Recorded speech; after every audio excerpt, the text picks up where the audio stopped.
Welcome to the fun side of YouTube. This channel is packed with entertaining, creative, and sometimes unexpected content that's guaranteed to keep you smiling. Hit subscribe and let's have some fun together. They wanted me to fall apart in front of 200 people. That was the whole point of doing it there, in the ballroom my husband had rented for our daughter's wedding rehearsal. With the chandeliers throwing little spots of light across the floor, and the band tuning up in the corner. He thought I'd cry. He thought I'd run to the bathroom and stay there until the valet brought my car around. Instead, I picked up my water glass, took a slow sip, and let him keep talking, because by then, I already knew something he didn't, and the not knowing was about to cost him everything. Let me go back 9 days. It started with a key. Not a dramatic thing, just a small brass key I didn't recognize, sitting in the ceramic dish by our front door where my husband emptied his pockets every night. We'd been married 22 years. I knew his keys the way you know your own hands. House, office, the storage unit in Quincy, the lake cabin his father left him. This one was new, smaller, with a square plastic head, the kind they give you at a bank for a safe deposit box. I'm not a snoop. I want to be clear about that, because for the longest time I told myself I wasn't the kind of wife who went through her husband's things. But my father raised me to notice. He fixed clocks for a living, sat at a bench under a magnifying lamp for 40 years, and he used to say that the trouble in any machine is always the part that doesn't belong, a gear that's a little too new, a spring that's the wrong size. You don't have to understand the whole thing, you just have to find the part that doesn't fit. That key didn't fit. So, I did something I'd never done in 2 decades of marriage. I waited until my husband left for his Saturday round of golf. And I went through the desk in his home office. Not wildly. I didn't tear the place apart. I opened drawers and I looked, and in the bottom one, under a box of old checkbooks, I found a bank statement for an account I'd never seen, at a bank we didn't use in his name only. The balance made my mouth go dry. $311,000. I should tell you who we were, so the number lands the way it landed for me. My husband ran a contracting business, mid-sized, decent reputation. The kind of company that builds additions onto nice houses in the suburbs. I'd done the books for that company for 19 years. Every invoice, every payroll run, every quarterly tax payment had passed under my eyes. I knew, down to the dollar, what we had and what we owed. And we did not have a spare $300,000 sitting in a private account I'd never been told about. I sat on the floor of his office with that statement in my hands, and I did the math the way I always do, the way that calms me down when nothing else will. Where does money go that I can't see? It goes where the books don't look. I took photos of the statement with my phone, then I took photos of everything else in that drawer, every scrap of paper, and I put it all back exactly the way I'd found it. And I went into the kitchen and made myself a cup of coffee with hands that wouldn't quite stop shaking. Then I called my sister. My sister is 2 years older than me and built like a fire door. She spent 30 years as a forensic accountant for an insurance company, chasing down people who burned their own warehouses for the payout. If anyone could look at a pile of numbers and tell me whether I was imagining things, it was her. Send me the pictures, she said. No hello. She'd heard something in my voice. And don't say anything to him. Not one word. You hear me? You act normal. I don't know if I can act normal. You've been acting normal for 19 years, doing his books and smiling at his clients. You can do it 9 more days. The rehearsal dinner's next Saturday, right? Give me till then. I almost asked her what she expected to find in 9 days. But I'd seen her work before, and I knew better. I just said okay. The next morning I drove to the bank that had issued that statement. I didn't go in. I sat in the parking lot like a coward and watched the doors, and then I felt ridiculous and I drove home. But on the way back something occurred to me that I hadn't let myself think the night before, and once I thought it, I couldn't unthink it. Our daughter's wedding was being paid for out of a joint savings account. My husband had insisted months ago that we use that account, that it made the accounting cleaner. I thought it was sweet at the time. He almost never cared about wedding details. Now, I wondered if he'd wanted that account drained for some other reason, wanted it empty and accounted for, so that nobody would look too hard at where the rest of the money had gone. My sister called Tuesday night. You sitting down? I was standing at the stove. I turned the burner off. The account you found, she said, isn't the only one. There's a pattern. I pulled the public stuff first, property records, business filings, the things anybody can see if they know where to look. Your husband formed a second company 8 months ago, a holding company. And he's been moving money into it, not from the business operating account that'd show up in your books. He's been moving it before it ever hits your books. Customer deposits, change orders, cash jobs. He's skimming off the top and routing it somewhere you never see. How much? From what I can reconstruct, over the last 3 years, somewhere north of 400,000. I leaned against the counter. 22 years of marriage. 19 years of me sitting at that kitchen table with a calculator and a stack of receipts doing his books for free, proud that I was carrying my share. And the whole time there was a second set of numbers I never got to see. There's something else, my sister said, and her voice changed, got careful, the way you talk to someone standing near an edge. The holding company. It's not just his name on it. Who's else? A woman. I ran her. She's 34. She's the office manager he hired about 3 years ago. You ever meet her? I had. I'd met her at the company Christmas party 2 years running. I'd complimented her earrings. She'd called me by my first name and told me my husband talked about me all the time. What a rock I was. How lucky he was. I remembered thinking she was warm. I remembered liking her. I sat down on the kitchen floor again, this time without any statement in my hands. Just the phone pressed to my ear and the cold of the tile coming up through my jeans. You still there? My sister asked. He put her on the company, I said. He put a stranger on the company and not me. She's not a stranger to him. My sister let that sit for a second, then softened. I'm sorry. I know that's not what you wanted to hear. But the strange thing was, it was. Because the money was a wound, but the money I could have survived. People hit hard times. People make stupid secret decisions out of fear. The office manager on the holding company sharing a bank box. That was the part that didn't fit. That was the gear that was too new. And once I saw it, the whole machine clicked together in my head, and I understood that I hadn't lost my husband recently. I'd lost him a long time ago, and I'd just been doing the books for a marriage that wasn't there anymore. I want to tell you, I cried that night. I didn't, really. I made a list. That's the kind of person I am. When my father died, I planned the whole funeral in one sitting because the planning was the only thing holding me upright. So I sat at the kitchen table where I'd done 19 years of someone else's bookkeeping, and I made a list of what I knew and what I needed. And at the top of the list I wrote one word and underlined it twice. Quietly. Whatever I did, I needed to do it quietly because the moment my husband knew I knew, that $400,000 would scatter like roaches when the light comes on. My sister had taught me that much over the years. You don't tip them off. You let them keep playing the hand they think they're winning, and you collect. So I called a lawyer. Not just any lawyer. My sister gave me a name, a woman she'd worked across the table from on insurance cases and respected enough to fear a little, which from my sister is the highest praise there is. I met her Thursday morning in an office that smelled like coffee and old paper, and I laid the photos out on her desk, and she looked at them for a long time without saying anything. You did the books for the operating company, she said finally. 19 years. And you never signed anything for this holding company? Never authorized any of these transfers? I'd never even heard of it until Sunday. She nodded slowly, the way my father used to nod when he found the broken part. Then you may have a few different problems sitting in front of you, and at least one of them is his, not yours. She tapped the photos. Some of this looks like it could be tax fraud.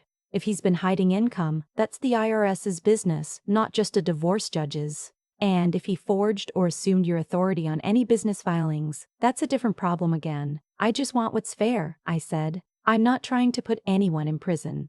She looked at me with something close to kindness. What's fair and what he's earned aren't always the same number. Let's find out which is bigger. Here's the part I keep coming back to. That night I went home and my husband was in the kitchen, and he'd made dinner, which he did maybe 4 times a year, and he'd opened a bottle of wine, and he kissed me on the cheek and asked how my day was. And I told him it was fine. I asked about his. He told me about a job that was running behind, a client who wouldn't stop calling. I nodded in the right places. I laughed at the thing that was supposed to be funny. And the whole time I was watching him the way I'd watch a number that didn't reconcile, looking for the place where the lie lived, and I realized he was good at it. He was so good at it. 22 years and I'd never caught a single tell, which meant he'd been lying to me comfortably for a very long time. And the worst part wasn't the lie.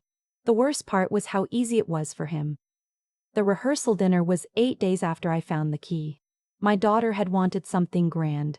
She's our only child, and she'd dreamed about her wedding since she was small. And my husband, who'd never spent freely on anything, had suddenly become generous with the wedding in a way that made more sense to me now. He'd booked the ballroom at a hotel downtown for the rehearsal dinner. 200 people, which is an absurd number for a rehearsal, but my daughter's fiancé came from a large family and my husband liked an audience, and I'd long since stopped fighting things that didn't matter. I spent the morning at the salon getting my hair done next to my daughter, and she held my hand under the dryer and told me she was scared and happy, and that she didn't know how I'd done it. Stayed married to one person for 22 years. I squeezed her hand and I told her the truth, or what used to be the truth. I told her marriage is mostly two people deciding over and over to keep telling each other the truth. She teared up. I almost didn't make it through the sentence. By the time we got to the ballroom that evening, I had a manila envelope in my bag, and inside it were certified copies of everything my sister and the lawyer had pulled together in 8 days. The second bank account, the holding company filings with 2 names on them, a summary in my sister's tidy forensic handwriting of every dollar she could trace, and a temporary restraining order, signed by a judge that afternoon, freezing every account my husband had touched, joint and otherwise, the moment it was served. The lawyer had asked me how I wanted to handle it. I could let her serve him quietly at his office Monday morning, she said. Clean, professional, no scene.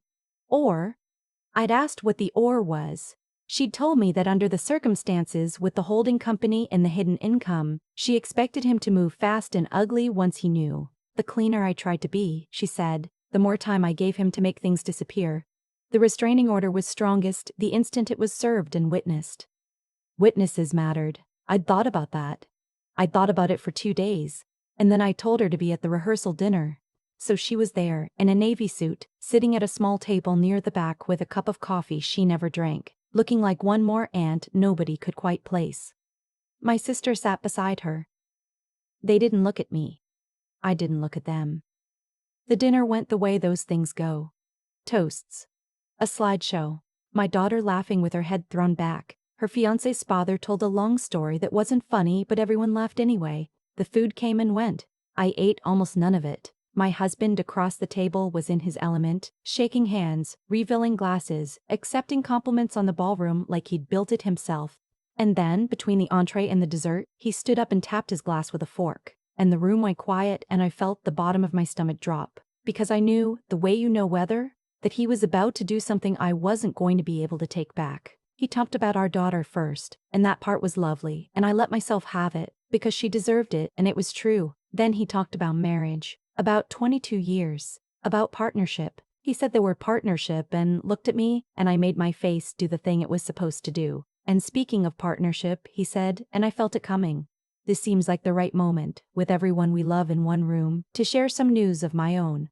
I picked up my water glass. Most of you know I've been growing the business, he said. What you don't know is that for the last few years I've been building something bigger, a new venture.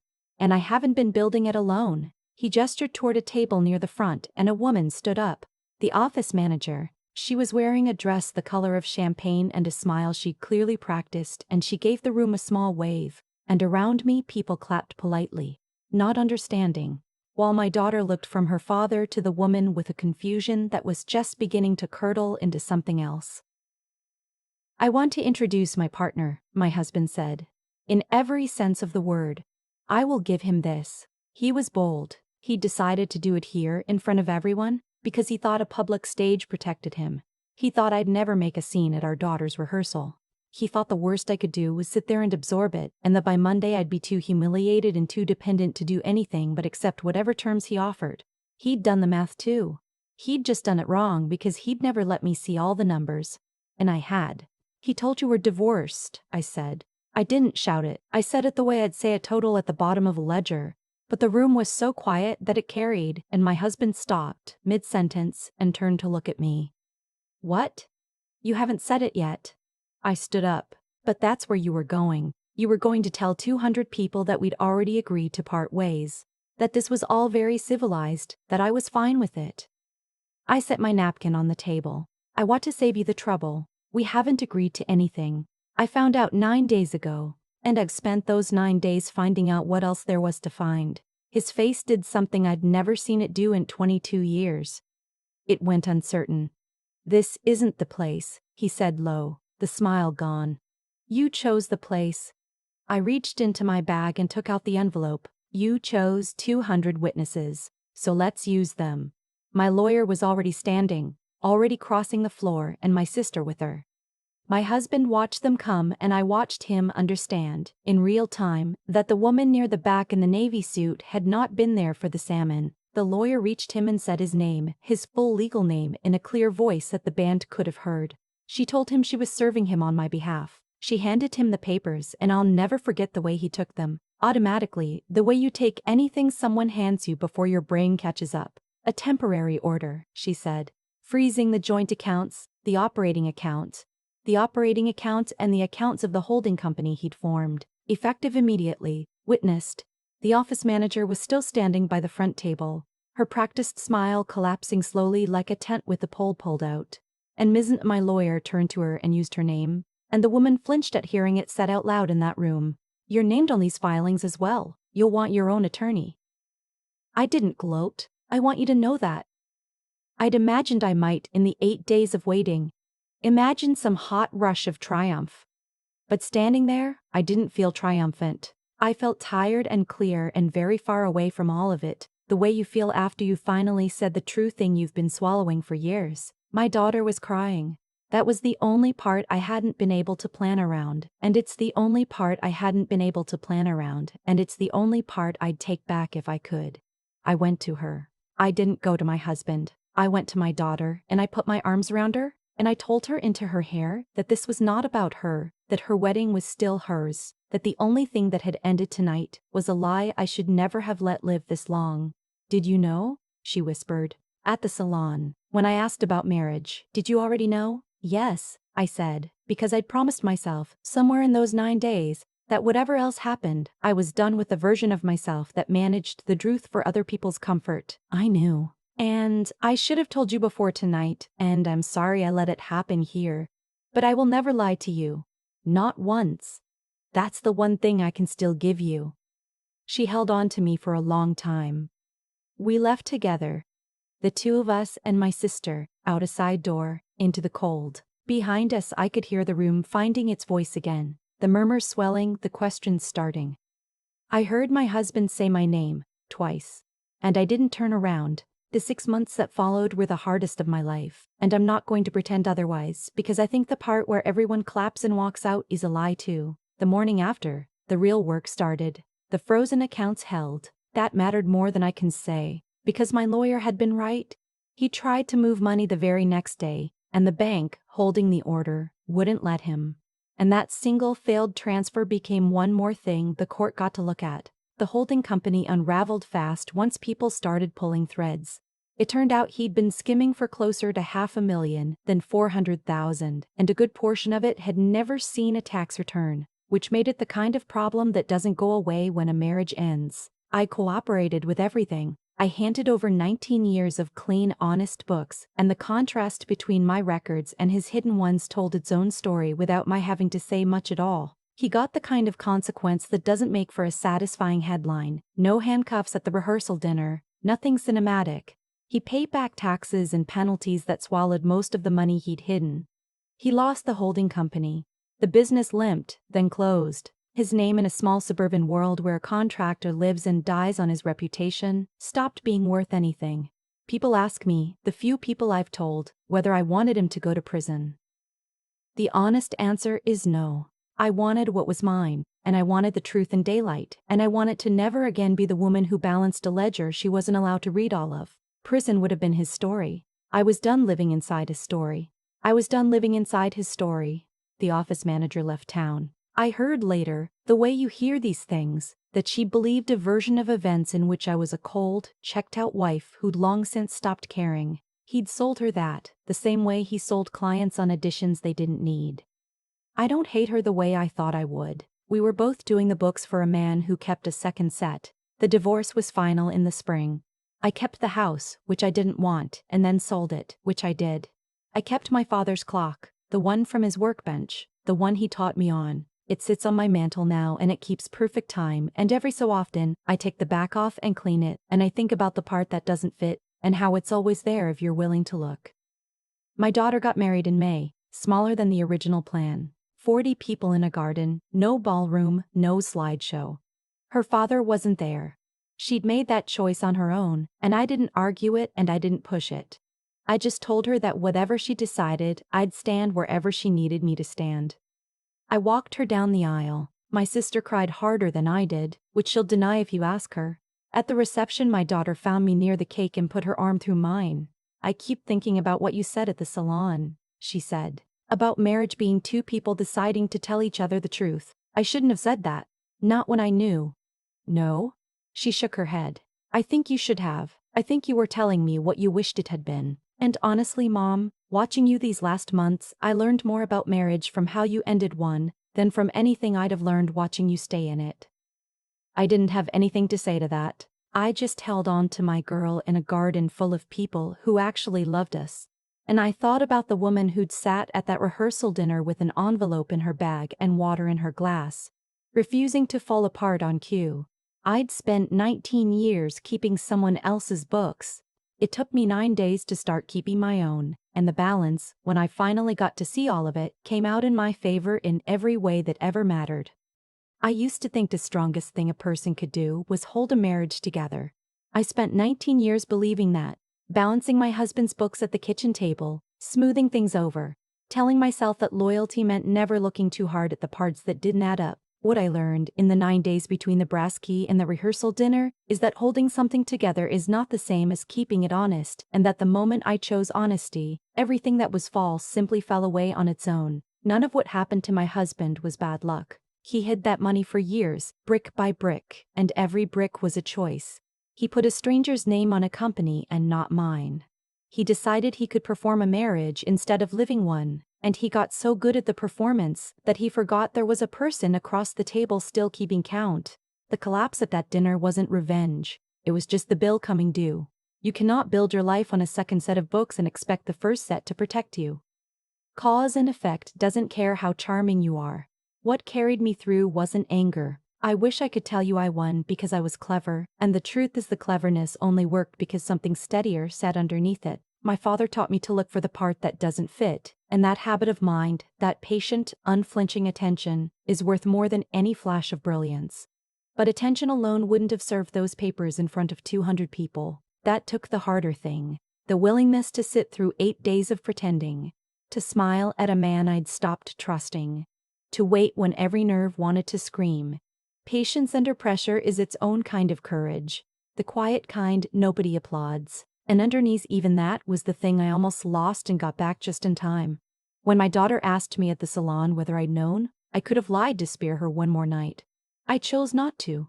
That choice cost me a beautiful evening I'll never get back. But it gave me a daughter who told me, months later, that she'd learned more about marriage from how I ended one than from anything she'd seen while I endured it. Doing the right thing rarely feels good in the moment. It pays you back later in a currency you didn't know you were earning. So if you take anything from my story, let it be this. Notice the parts that don't fit, and don't talk yourself out of what you see. Be willing to wait. To do the slow and unglamorous work, instead of grabbing the loud, satisfying gesture. And when the moment comes to choose between an easy comfort and a hard truth, choose the truth, even when your hands are shaking and the whole room is watching. I kept someone else's books for 19 years. It took me 9 days to start keeping my own, and the balance finally came out in my favor in every way that ever mattered.